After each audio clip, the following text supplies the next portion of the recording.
दोस्तों नमस्कार, मैं हूं केशरी पांडे और आप देख रहे हैं अनकट क्राइम कवरेज। दोस्तों आपने बहुत जगह नोटिस किया होगा कि कई बार अगर पति पत्नी के रिश्तों में दरार आती है तो ज़िंदगी बिल्कुल वर्स्ट बन जाती है। आज की जो सच घटना मैं आपको बताने जा रहा हूं, इसको सुन के बिल्कुल आप परेशान हो जाएंगे, सोचने पे मजबूर हो जाएंगे कि आदमी किस हद तक गिर सकता है। दरअसल ये घटना है उत्तर प्रदेश के कुशीनगर ज़िले की। जी हाँ, उत्तर प्रदेश में एक ज़िला है पूर्वी उत्तर प्रदेश में जिसका नाम है कुशीनगर। और कुशीनगर में एक छोटा सा बाज़ार है जिसका नाम है कोटवा बाज़ार। जो लोग वहाँ आसपास रहते होंगे उनको शायद पता होगा। इस कोटवा बाज़ार में दरअसल एक आदमी है जिसका नाम है सब्रे आलम। सब्रे आलम की सन 2014 में सऊदी अरब में एक जॉब लग जाती है। और सब्रे आलम जो होता है इंडिया छोड़ के अपने वतन को छोड़ के सऊदी अरब चला जाता है। अब जो सिचुएशन होती है वो ये होती है कि सब्रे आलम एक साल में 1 महीने की छुट्टी लेके सऊदी अरब से अपने गांव के लिए आता है और यहाँ पे सबके साथ मिलजुल के रहता है, अपने टाइम को अच्छे से व्यतीत करता है। दरअसल ये सिचुएशन इसलिए बनी क्योंकि सब्रे आलम चाहता तो वो अपनी वाइफ़ को, अपनी बेगम को अपने साथ ले जा सकता था, लेकिन वो इसलिए नहीं ले गया क्योंकि वो चाहता था कि उसके बूढ़े माँ बाप की सेवा करने के लिए उसकी बेगम यहाँ गांव में रहे। और इसीलिए वो अपने बेगम को यहीं छोड़ के जाता है, अपने साथ लेके नहीं जाता है। इसका जो दुष्परिणाम होता है, इसका जो खामियाजा होता है, वो किस रूप में सब्रे आलम के सामने आता है वो मैं आपको बताने जा रहा हूँ। दरअसल जब सब्रे आलम 2014 में इसकी जॉब लगती है, वो चला जाता है सऊदी अरब। सऊदी अरब जाने के बाद गांव के ही एक आदमी का इस सब्रे आलम की बेगम से नाजायज़ संबंध बन जाते हैं, उसके साथ प्रेम संबंध बन जाते हैं।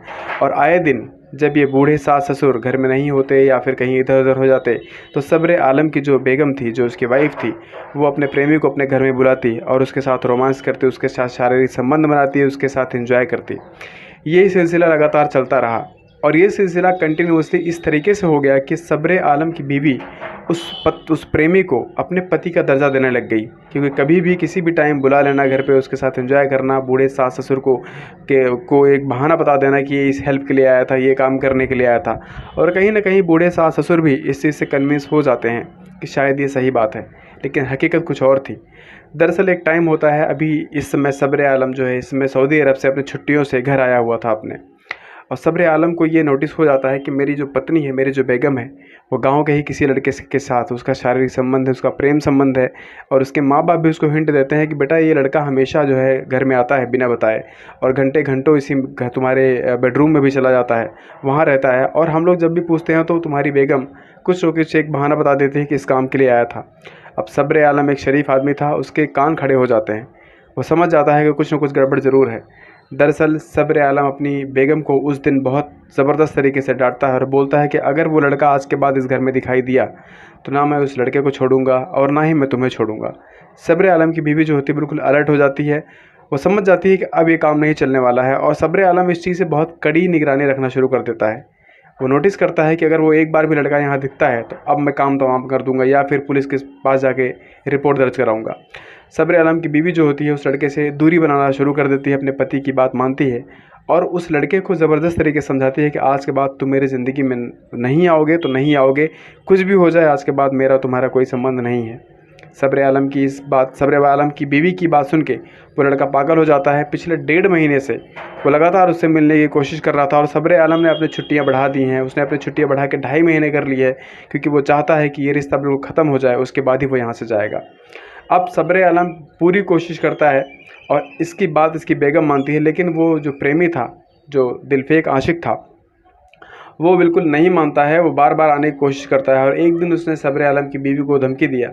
वो बोला कि अगर तुम मेरे साथ शारीरिक संबंध नहीं बनाओगी, अगर तुम मुझसे प्रेम संबंध नहीं रखोगी तो मैं तुम्हें मौत के घाट उतार दूंगा और ख़ुद भी कुछ कर लूँगा और तुम इसके लिए बिल्कुल जो वो चीज़ कर दूंगा जो तुम सोचती भी नहीं हो। सब्रे आलम की बीवी जो होती है कहती है, बाद में परेशान होकर कहती है तुम्हें जो करना है करो, लेकिन तुम्हारा मुझसे आज से कोई मतलब नहीं है। और यही सिलसिला, जिस दिन वो सेंटेंस यूज़ किया, अगले दिन वो लड़का धारदार चाकू लेके अचानक आता है और सब्रे आलम की बीवी पे अटैक कर देता है। लगातार 4 बार वार करता है चाकू से, उसका गला रेत देता है। और जब सब्रे आलम की बीवी वहाँ गिरती है, छटपटा के उसकी जान निकल जाती है, आसपास के लोग दौड़ते हैं मारने के लिए इस प्रेमी को, लेकिन उसको कोई टच कर पाता इससे पहले उसने खुद का भी गला रेत लिया और वहीं पे गिरा और सब्रे आलम की बीवी के साथ वो भी धराशायी हो गया। उसके भी प्राण पखेरु उड़ गए, उसकी भी ज़िंदगी ख़त्म हो गई। अब जब इस आनन फान में सब्रे आलम को पता चलता है, सब्रे आलम अपने बाज़ार से अपने गांव को आता है तो देखता है वहाँ पे 2 लाशें पड़ी हुई हैं, एक उसकी वाइफ़ की और उसकी वाइफ़ के प्रेमी की। सब्र आलम के आंसू नहीं रुक रहे हैं। वो चिल्ला चिल्ला के बोलता है कि ऐसा क्या हो गया, अगर तुम ऐसा कहती कि नहीं कंट्रोल हो पाएगा तो मैं तुम्हारी उससे शादी करा देता। पुलिस आती है, पुलिस ने रिपोर्ट दर्ज किया है और ऐसे किसी तीसरे चौथे आदमी की भी तलाश कर रही है कि जिसने इस घटना के लिए इन्फ्लुएंस तो नहीं किया, किसी ने ज़बरदस्ती इस घटना के लिए किसी को फोर्स तो नहीं किया। हालांकि इसमें अभी तक कोई भी इरादतन या गैर इरादतन आदमी मिला नहीं है। पुलिस अपनी प्रोसीडिंग्स कर रही है, देखते हैं क्या हो सकता है। लेकिन दोस्तों आप देखिए कि आपके पीठ पीछे क्या हो सकता है, इसलिए अपनी वाइफ को अपने साथ रखें। साथ नहीं रख सकते हो अपनी वाइफ पे अपने घर वालों को एक संस्कार में ज़रूर रखें, सो दैट आप रहें या ना रहें, आपका परिवार सुचारू रूप से चलता रहे। क्योंकि ऐसी घटनाएं आजकल बहुत ज़्यादा हो रही हैं। हमारा देश, हमारा समाज, हमारा राज्य हवस में जल रहा है और हवस को मिटाने का सिर्फ एक ही तरीका है, उचित संस्कार। अगर आप उचित संस्कार दे सकते हैं तो आपकी फैमिली, आपके रिश्तेदार सब सेफ़ है, सब कुछ सही है। इसलिए ज़िम्मेदारी आपके हाथों में है। आशा करता हूँ ये वीडियो आपके लिए इन्फॉर्मेटिव ज़रूर रही होगी। तब तक के लिए अपने का और अपने घर वालों का, रिश्तेदारों का सबका साथ रखें, सबका सपोर्ट रखें। जय हिंद।